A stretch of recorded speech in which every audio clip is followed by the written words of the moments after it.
और बच्चों कैसे हो। आज की वीडियो में हम प्रोबेबिलिटी का इंट्रोडक्शन पढ़ने वाले हैं। तो मैं आपको 10th क्लास की प्रोबेबिलिटी के अंदर क्या कॉन्सेप्ट्स हैं और किस टाइप के क्वेश्चंस के प्रेजेंटेशन के साथ क्वेश्चंस को अपने अटेम्प्ट करना है वो आज की वीडियो में आपको बताने वाला हूं। तो टॉपिक स्टार्ट करते हैं आज प्रोबेबिलिटी।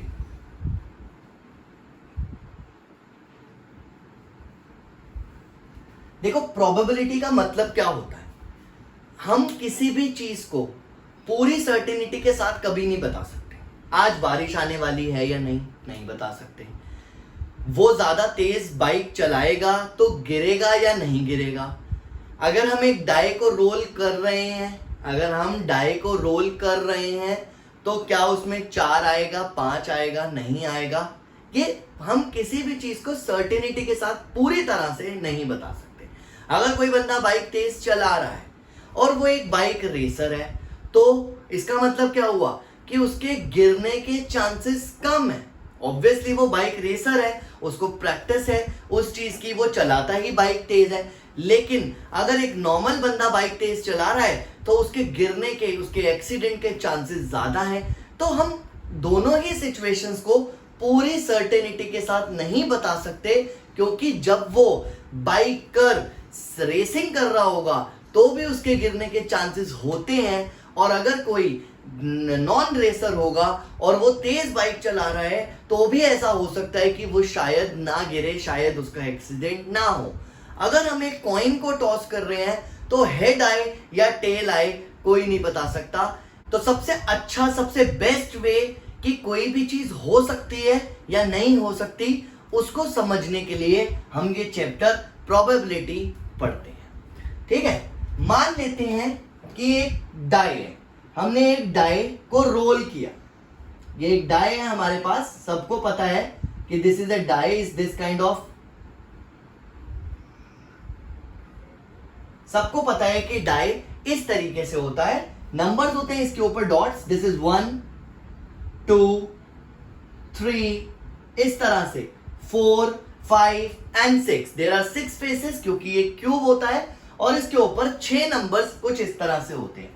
तो हमारे पास जो पॉसिबल वेज हैं कि कौन कौन से नंबर्स आ सकते हैं, ये 1 2 3 4 5 6 हैं। इन्हें कहा जाता है टोटल आउटकम्स। Total outcomes. अब अगर मैं आप लोगों को बोलूं कि इनमें से इवन नंबर आने के कितनी प्रोबेबिलिटी या इवन नंबर आने के कितने चांसेस हैं, तो आप सबसे पहले देखोगे कि आपके इवन नंबर्स कौन कौन से हैं। आपके इवन नंबर्स हैं 2 4 एंड 6। इन्हें हम बोलते हैं फेवरेबल आउटकम्स। Favourable outcomes.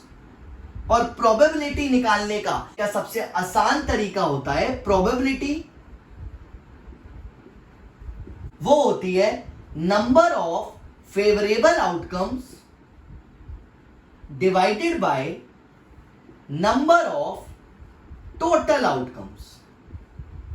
तो अगर मैं इसके हिसाब से चलूं तो जरा ध्यान से देखो, नंबर ऑफ फेवरेबल आउटकम्स मेरे पास 3 है और नंबर ऑफ टोटल आउटकम्स मेरे पास 6 है, यानी कि 1/2 is the probability of getting एक इवन नंबर। और अगर मैं इसको 100 से मल्टीप्लाई कर दूं तो ये हमारा 50% चांस हो जाएगा इवन नंबर आने का। अब हम क्लास 10th में एक अच्छी सी प्रेजेंटेशन देखते हैं कि अगर हम इस प्रेजेंटेशन से क्वेश्चन को करेंगे तो हमारी कभी गलती नहीं होगी और टीचर के ऊपर भी एक अच्छा इंपैक्ट पड़ेगा आपका।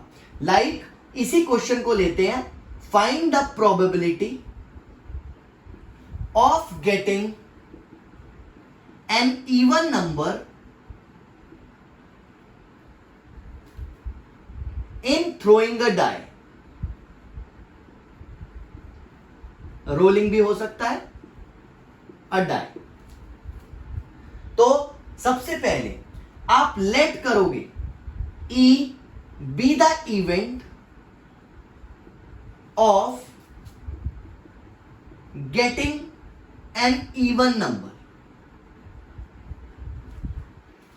जिस भी चीज की प्रोबेबिलिटी आपको निकालनी है उसको आप ई लेट कर लोगे, और यहां पे मैंने टर्म यूज करी इवेंट।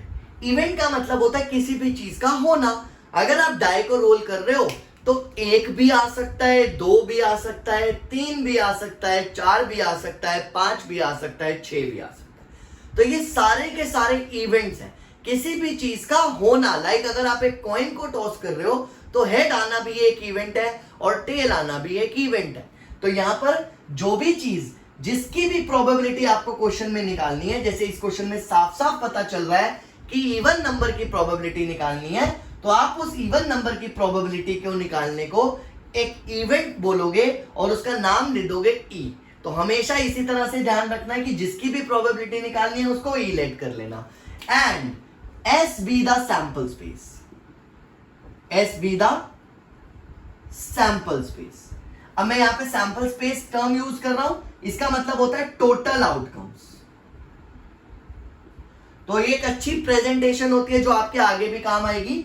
ई आप लोगे फेवरेबल को और एस आप लोगे टोटल को। ई आप लोगे इवेंट मानते हुए जिसकी भी प्रोबेबिलिटी निकालनी है। यहां पे हमें इवन नंबर्स की प्रोबेबिलिटी निकालनी थी तो मैंने इवन नंबर को ई मान लिया कि इवन नंबर का आना एक इवेंट है ई, और एस का मतलब है सैंपल स्पेस। नाउ आपने ई और एस दोनों रिप्रेजेंट कर देने हैं।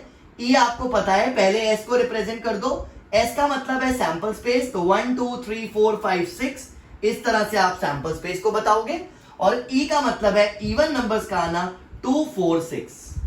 और देखो ध्यान से, अगर मैं आपसे बोलूं कि नंबर ऑफ ई कितने हैं, नंबर ऑफ ई, एन का मतलब नंबर और ई, तो कितने हैं यहां पर 3, और नंबर ऑफ एस कितने हैं 6। और हमने प्रोबेबिलिटी के कॉन्सेप्ट में क्या पढ़ा था कि किसी भी इवेंट की प्रोबेबिलिटी हम उसको पीई बोल रहे हैं, वो होती है number of E divided by number of S, यानी कि 3/6 कट करके 1/2, ये हमारा फाइनल आंसर होगा। That's it. तो ये प्रेजेंटेशन अगर आप ध्यान में रखोगे तो कभी आपकी गलती नहीं होगी और ये सबसे बेस्ट प्रेजेंटेशन होगी। आगे बढ़ने से पहले मैं आपको प्लेइंग कार्ड्स के बारे में थोड़ा सा बता देता हूं।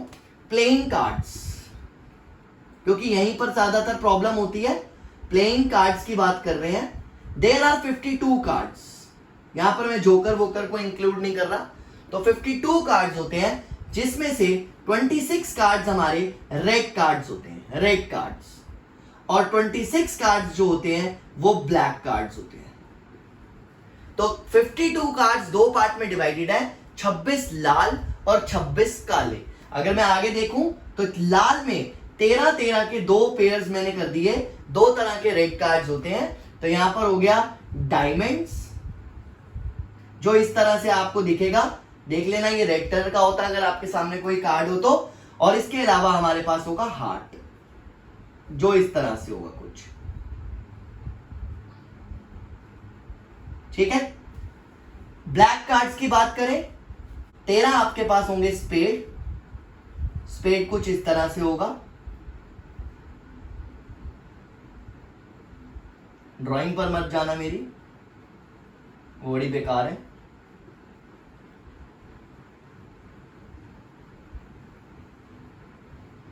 और 13 हमारे पास होंगे क्लब, वो कुछ इस तरह से होंगे।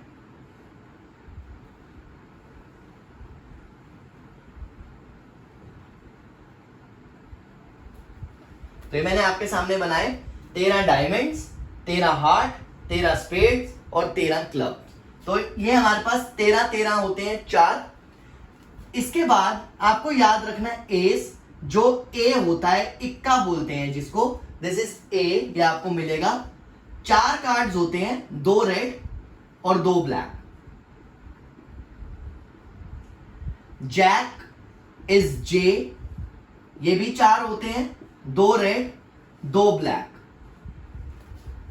क्वीन क्यू, ये भी 4 होते हैं, 2 रेड और 2 ब्लैक। और लास्ट में किंग, बादशाह के, ये भी 4 होते हैं, 2 रेड 2 ब्लैक। इसके अलावा 1 2 3 4 5 6 7 8 9 और 10 ये नंबर्स होते हैं, सारे 4 होते हैं, 2 ब्लैक 2 रेड। ऑब्वियसली सारे कार्ड्स यही होते हैं।